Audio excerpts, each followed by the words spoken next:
Une partie des locaux du service d'exploitation de la RVA est partie en fumée cet avant-midi à la direction générale. Pas de pertes en vies humaines, mais des dégâts matériels considérables. Le projet de l'école de formation de Kimpoko piétine. Sur 19 bâtiments attendus, seuls 5 sont sortis des terres.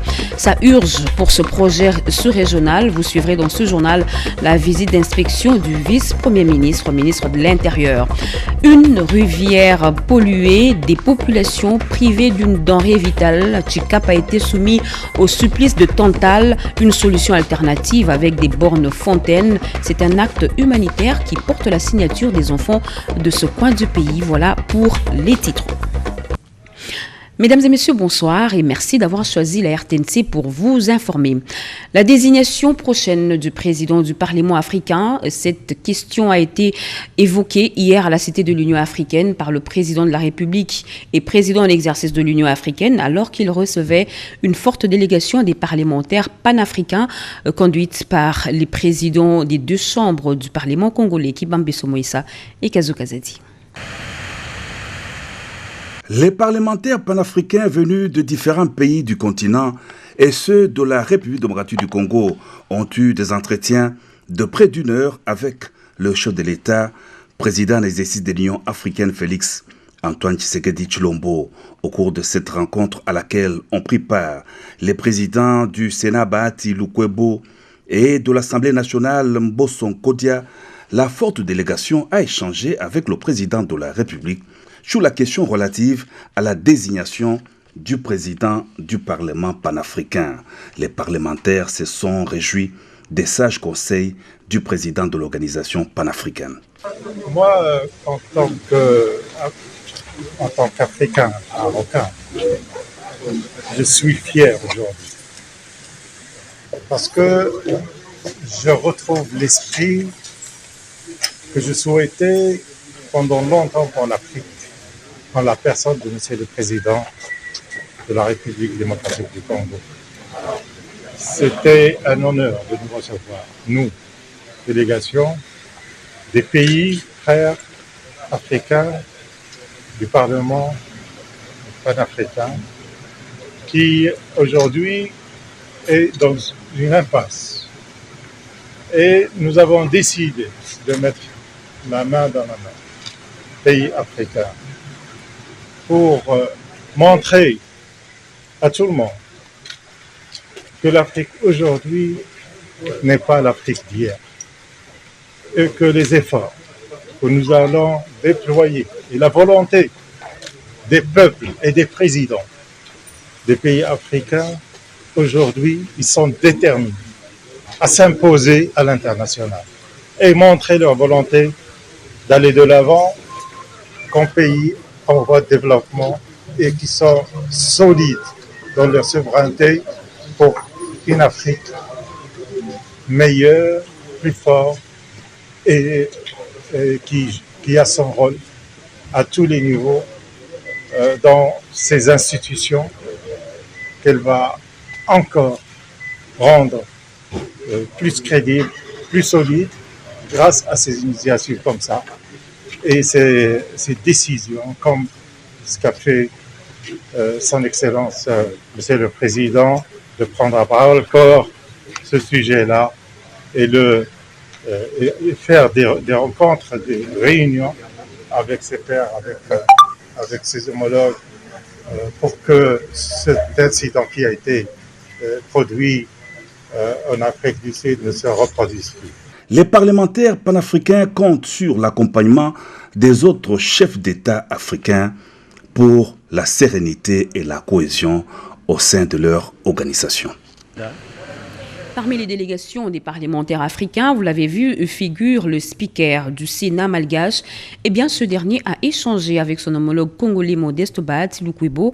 Les deux personnalités ont convenu de travailler en synergie pour rendre effective la rotation de la présidence du Parlement panafricain, Guélor Kimpianga.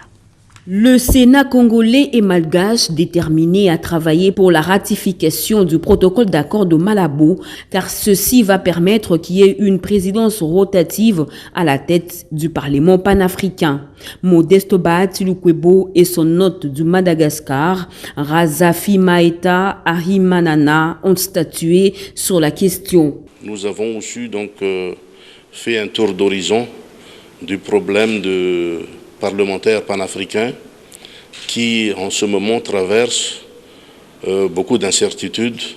Donc nos deux pays vont mettre tous les moyens pour qu'on puisse vraiment faire un dialogue autour d'une table ronde entre tous les parlementaires africains pour qu'on puisse vraiment aboutir à la ratification de l'accord de Malabo, qui sera vraiment pour nous la pierre angulaire de la mise en place vraiment d'un parlementaire et d'un vrai pouvoir législatif dans le continent africain. Les relations d'amitié et de fraternité entre le Sénat de Madagascar et le Sénat en République démocratique du Congo ici, et nous allons pouvoir aboutir très très vite à un bon résultat. Revenons sur l'audience accordée le jeudi 19 août 2021 par le chef de l'État et président en exercice de l'Union africaine à la délégation des présidents et représentants des parlements membres du Parlement panafricain. Le speaker du Sénat malgache dit sa satisfaction de voir Félix-Antoine Tshisekedi Tshilombo s'engager à utiliser tous les moyens pour résoudre le problème de malaise qui existe au sein de leur organisation. Mettons à présent le cap sur la ville de Bukavu qui s'est réveillée le pied dans l'eau. D'importantes précipitations se sont déversées sur la ville. Plusieurs millilitres d'eau entraînant des crevasses sur une ville à topographie escarpée. C'est un reportage de la RTNC Bukavu. Dans la commune de Kadutu, 2 filles âgées d'une vingtaine d'années ont été emportées par les eaux de pluie en furie. Le corps de l'une des victimes, une étudiante à l'ISTM Bukavu, a été retrouvé non loin du lac Kivu. Les quartiers Chimpunda, Nyakaliba et Industriel ont été les plus affectés par les eaux de pluie. La grande avenue industrielle dans la commune d'Ibanda a été transformée en une grande rivière, à un torrent puissant suite au débordement du collecteur Kawa qui longe les communes de Kadutu et d'Ibanda. Les eaux en furie ont charrié tout sur leur passage. Des voitures, des gros camions, des kiosques de commerce, rien n'a été épargné par cette catastrophe naturelle. Le rond-point de la vaste place de l'Indépendance a été impraticable suite au débordement des eaux du collecteur Kawa. Il en est de même de la route de Bagira, où des grosses pierres, charriées par les eaux boueuses, ont bloqué la chaussée, rendant impossible la circulation pendant quelques heures sur ce tronçon routier qui mène vers l'aéroport de Kavumu. Parlons à présent de cette bonne nouvelle. L'eau courante coule de nouveau à Chikapa. Plus de 1000 ménages s'approvisionnent à des bornes fontaines. Solution alternative trouvée par les leaders de ce coin. La population se trouve donc libérée de cet étranglement avant l'arrivée de la mission humanitaire du gouvernement. Françoise Belabouaki. Voilà une solution qui vient sauver tout un peuple condamné à consommer l'eau polluée de la rivière Chikapa et Kassai, malgré les mesures d'interdiction des autorités provinciales. Ces familles ne vont plus allonger la liste de plus de 400 cas de diarrhée déjà enregistrés. Un acte de bienfaisance réalisé par celui que ces femmes ont envoyé siéger à l'Assemblée nationale, Maker Mwangufamba, élu de Chikapa. Nous sommes très contentes de cet acte qui vient nous soulager. On allait chercher de l'eau dans la forêt avec tous les dangers. Plusieurs sont tombés malades.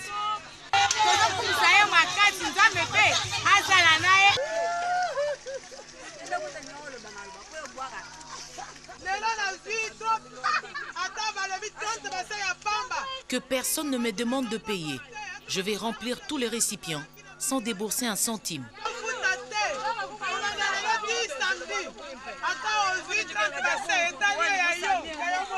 Ce matin, les points de forage ont été envahis pour faire gratuitement des réserves d'eau en attendant l'arrivée de l'aide du gouvernement suite au drame humanitaire provoquée par le déversement des produits toxiques dans les eaux congolaises, vraisemblablement par des compagnies minières angolaises. Grâce à cette action palliative, plus de 100 000 familles sont servies tous les jours. Revenons à Kinshasa où des sirènes anti-incendie ont retenti cet avant-midi. Des soldats du feu ont été appelés pour essayer d'éteindre les flammes qui fouillaient des locaux du service d'exploitation de la direction générale de la RVA. Le ministre des Transports, Voies de communication et désenclavement est descendu sur le lieu pour en évaluer les dégâts. Heureusement, aucune perte en vies humaines n'a été déclarée. Myriam Adika nous en parle. C'est déclaré ce vendredi 20 août 2021 dans les installations de la Direction générale de la Régie des voies aériennes RVA.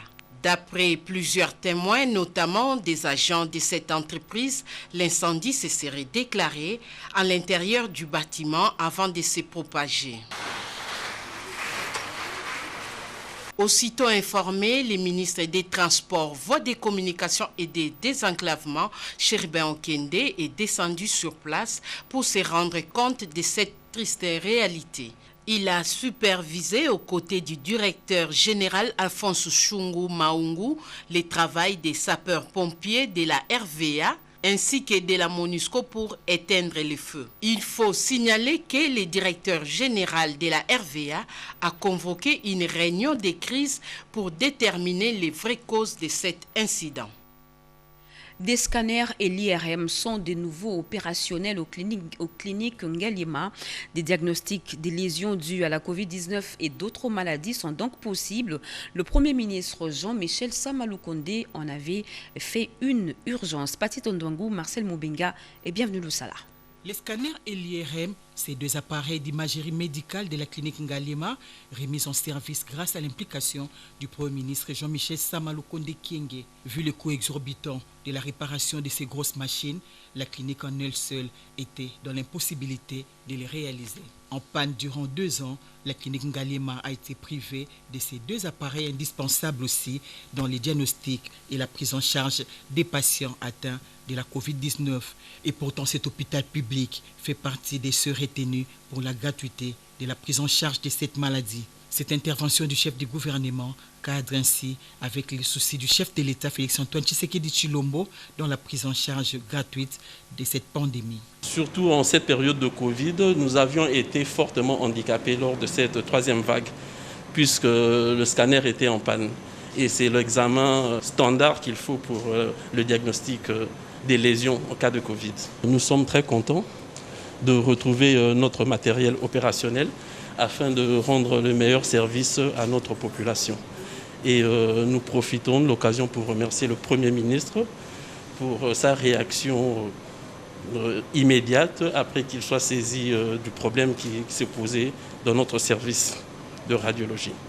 Et nous disons que ce n'est pas tout et nous attendons de lui encore d'autres actions afin de pouvoir moderniser tout le service. Oui, après la réparation en IRM, nous avons déjà reçu plusieurs malades. Plusieurs malades et nous avons servi. Oui, ils étaient satisfaits. Puisqu'il y a environ 1 année, on les envoyait ailleurs pour faire les examens. Et maintenant, tout se passe sur place. Ils sont satisfaits. Pascal Talacha, conseiller du Premier ministre en matière de la santé, a été dépêché par les chefs de l'exécutif national pour constater l'effectivité de cette mise en service. Le chef du staff médical de la clinique Ngaliema, le docteur Richard Mfouala, a salué ces gestes salvateurs du Premier ministre Jean-Michel Samaloukonde Kyenge. Le littoral qui attend depuis des décennies le port en eau profonde de Banana dans le Congo central a été visité par une délégation gouvernementale conduite par le ministre des Transports et Voies de communication, Cherubin Okende. Regardez.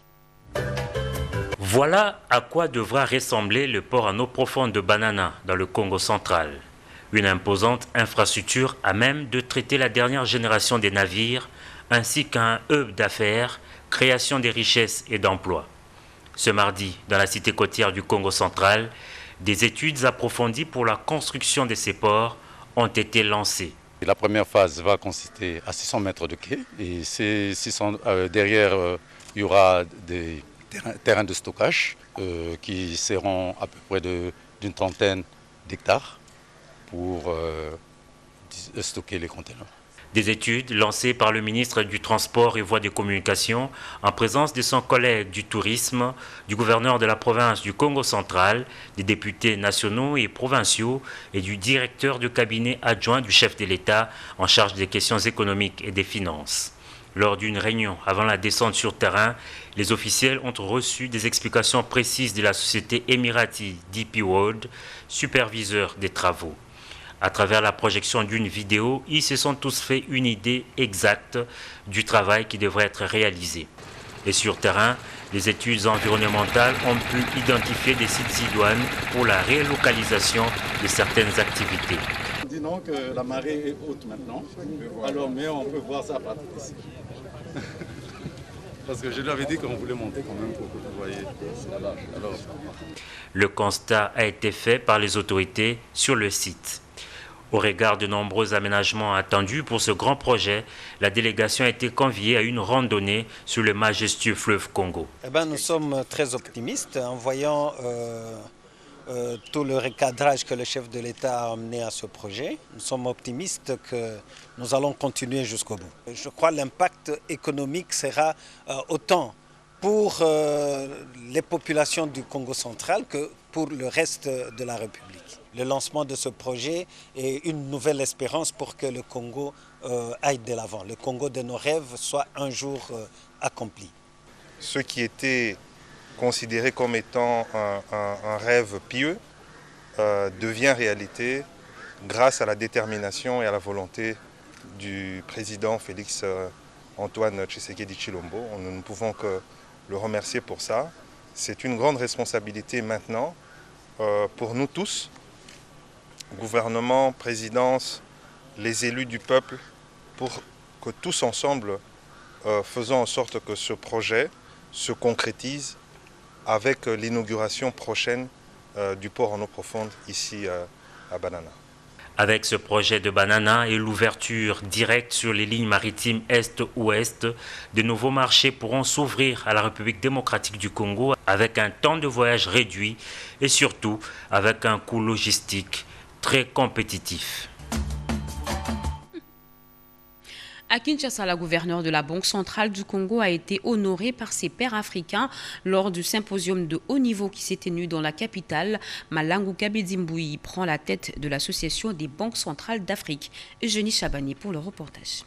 La gouverneure de la Banque centrale du Congo, Malangu Kabedimbouyi, est désignée président en exercice de l'Association des banques centrales d'Afrique pour un mandat d'une année. Cette organisation économique régionale vise l'intégration économique et monétaire des pays africains pour booster leur économie.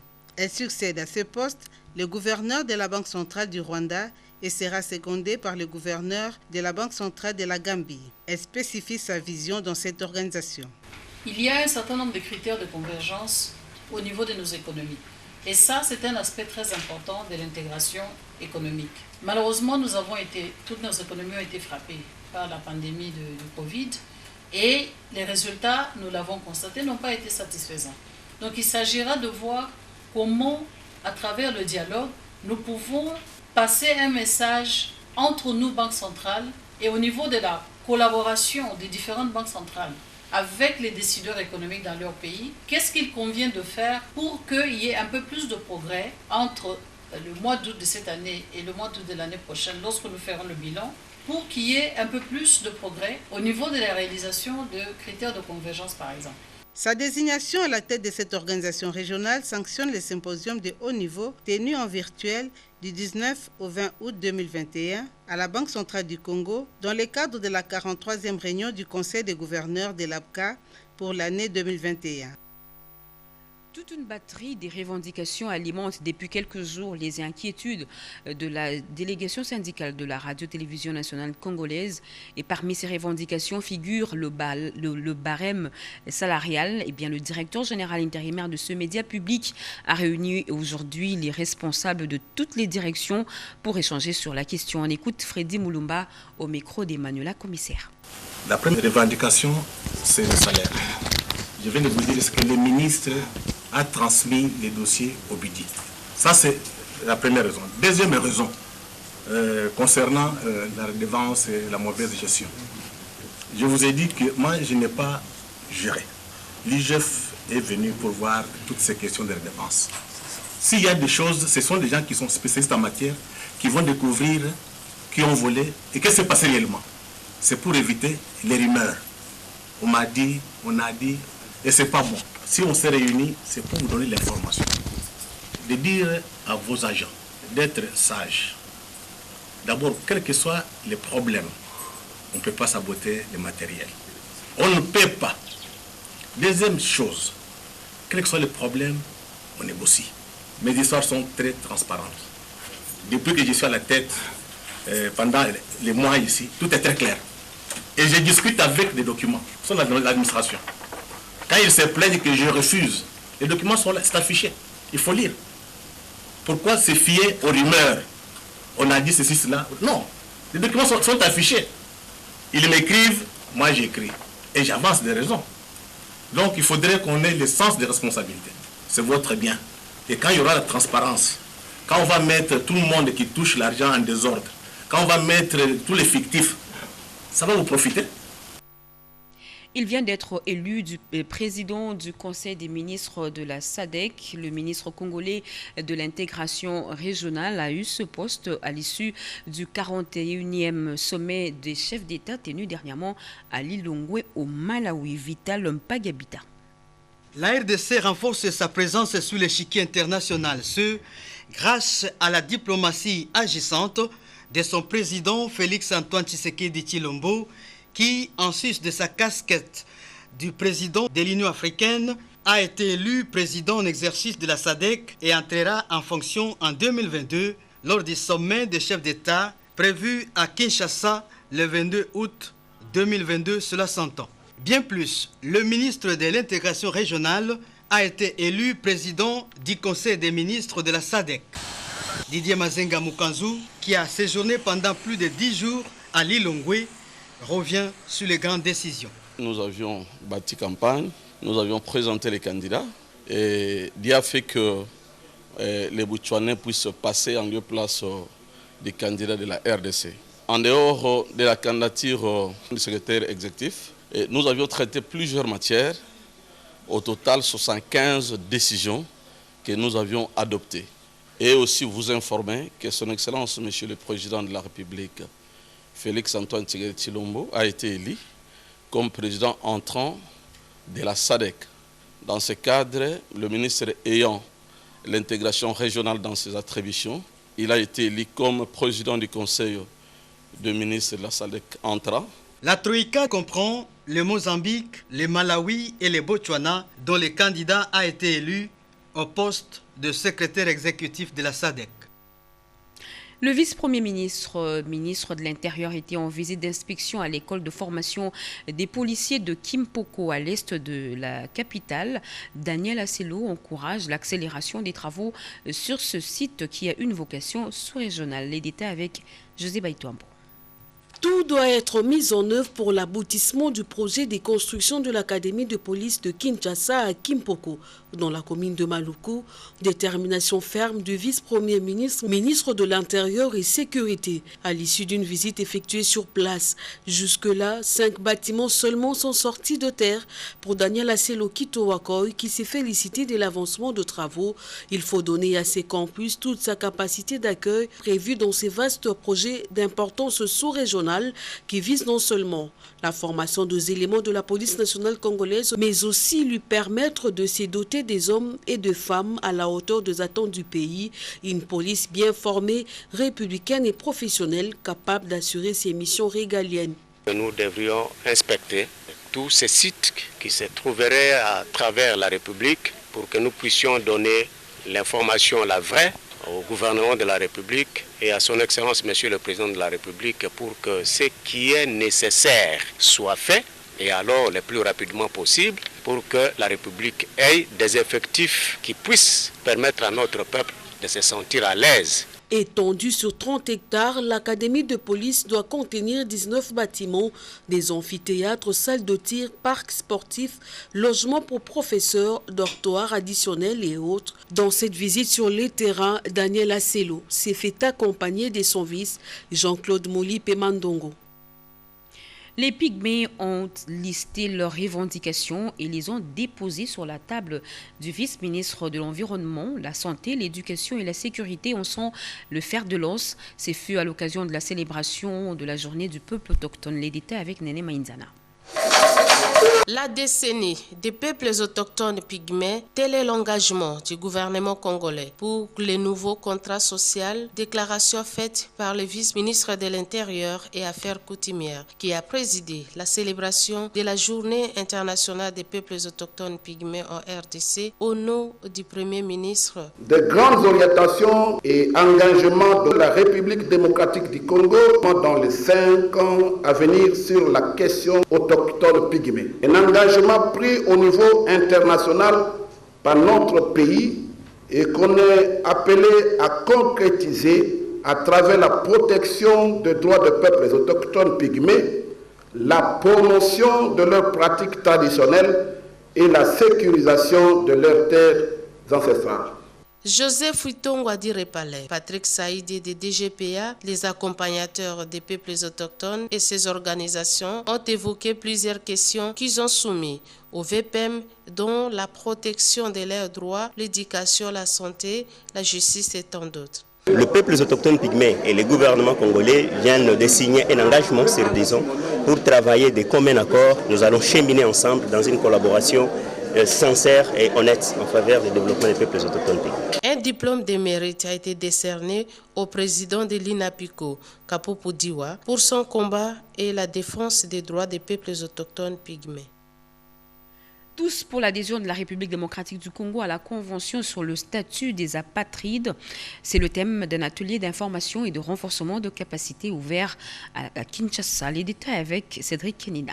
Nationalité, un droit fondamental selon la Charte africaine de droits de l'homme. Un être humain sans patrie, ni nationalité, ni tribu et sans identité, c'est la communauté qui en porte le poids. C'est dans ces contextes d'apatridie qu'est l'atelier d'information et des renforcements des capacités sur les engagements de la RDC pour l'éradication de l'apatridie s'est lancé dans l'élaboration de feuilles de route pour la mise en œuvre des engagements liés aux conventions des Nations Unies et de la CIRGL pour éradiquer l'apatridie en RDC, suivant la convention des Brazzaville. Nous devons éveiller la conscience de nos dirigeants pour leur dire qu'ils ont pris des engagements et ces engagements doivent non seulement être pris dans l'effectivité, mais aussi nous devons faire en sorte de nous mettre en ordre à l'égard de ces engagements-là. Alors, la feuille de route qui sortira d'ici sera transmise à toutes les instances de la République et particulièrement aux instances décisionnelles pour que les engagements que la RDC a pris à travers les différentes réunions qu'il y a eu ici à Kinshasa et à Brazzaville notamment soient suivis et mis en application de manière chronologique mais aussi de manière effective.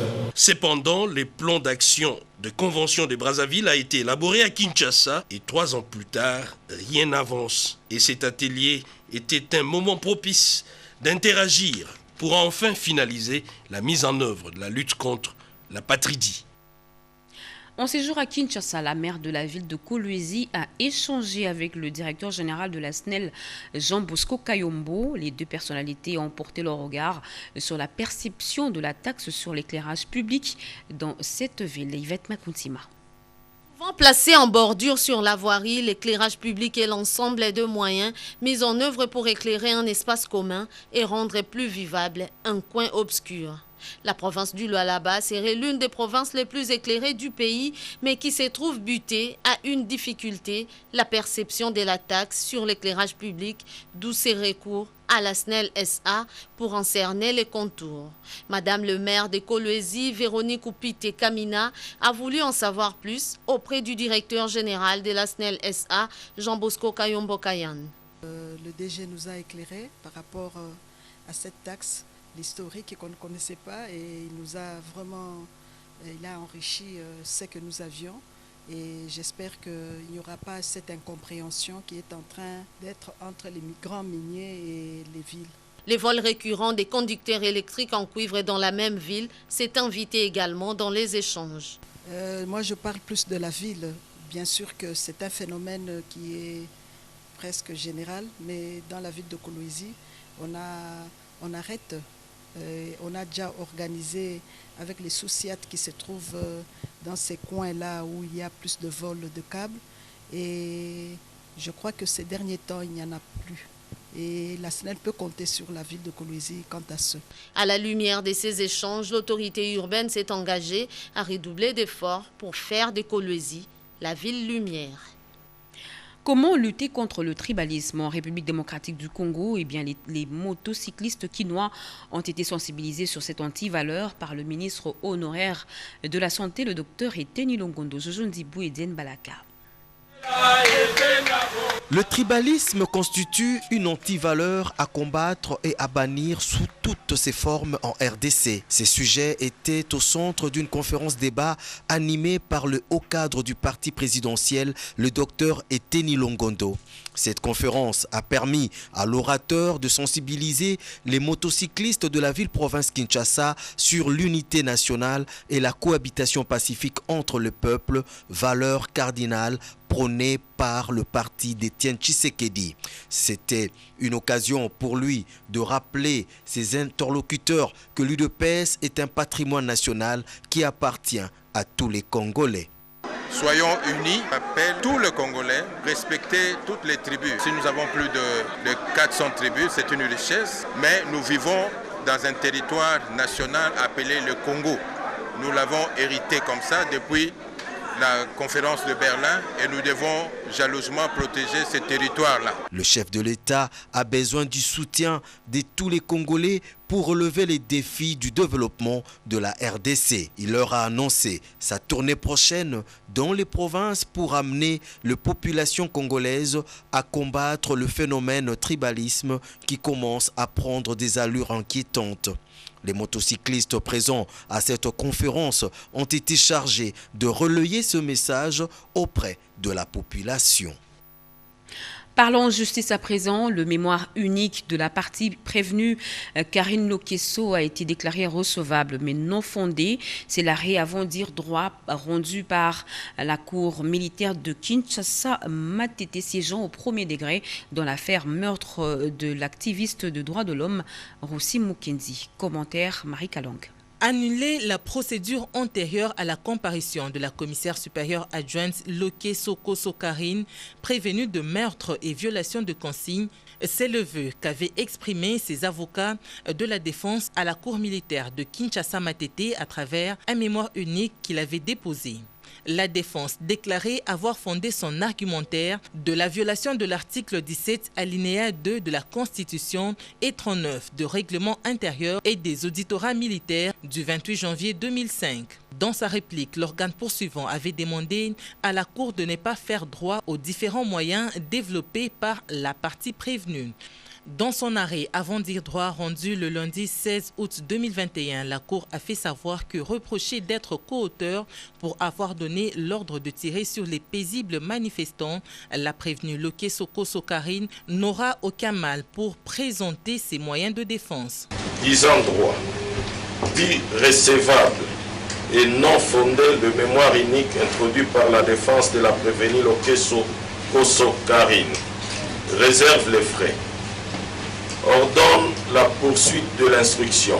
En vue d'affûter ses armes pour bien aborder le fond de la dite affaire, le conseil de la prévenue, commissaire supérieure adjointe Karine Lokesso, ont sollicité et obtenu de la Cour une remise. La cause a été renvoyée à l'audience du lundi 22 août 2021.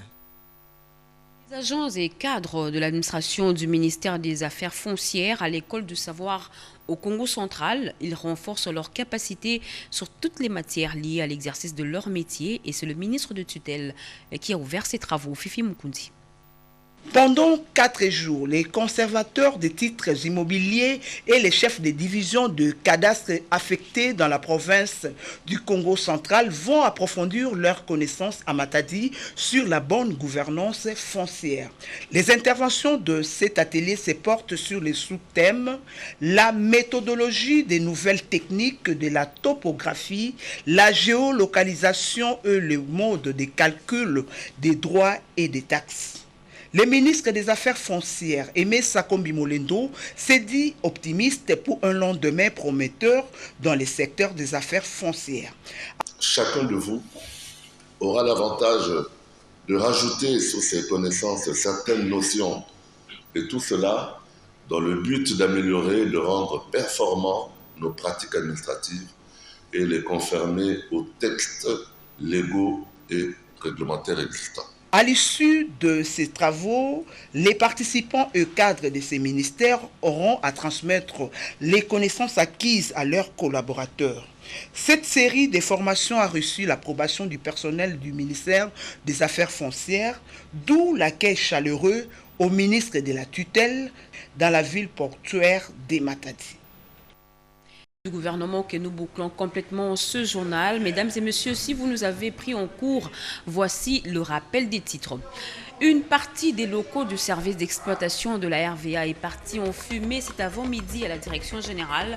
Pas de perte en vies humaines, mais des dégâts matériels considérables, éléments diffusés dans ce journal. Le projet de l'école de formation de Kimpoko piétine. Sur 19 bâtiments attendus, seuls 5 sont sortis des terres. Ça urge pour ce projet sous-régional. Vous avez suivi dans ce journal la visite d'inspection du vice-premier ministre, ministre de l'Intérieur. Une rivière polluée, des populations privées d'une denrée vitale. Chikapa a été soumis au supplice de Tantale. Une solution alternative a été trouvée avec des bornes fontaines. C'est un acte humanitaire qui porte la signature des enfants de ce coin du pays. Merci à vous qui nous suivez à Kipushi dans le Haut-Katanga et partout ailleurs sur satellite. Vous êtes sur la RTNC. L'actualité continue sur nos antennes. Retrouvez à 23h Serge Merlin Mata. Grand sera pour moi le plaisir de vous retrouver demain à 20h. Très bonne suite de programme sur la chaîne nationale et excellent début de week-end à toutes et à tous. Au revoir.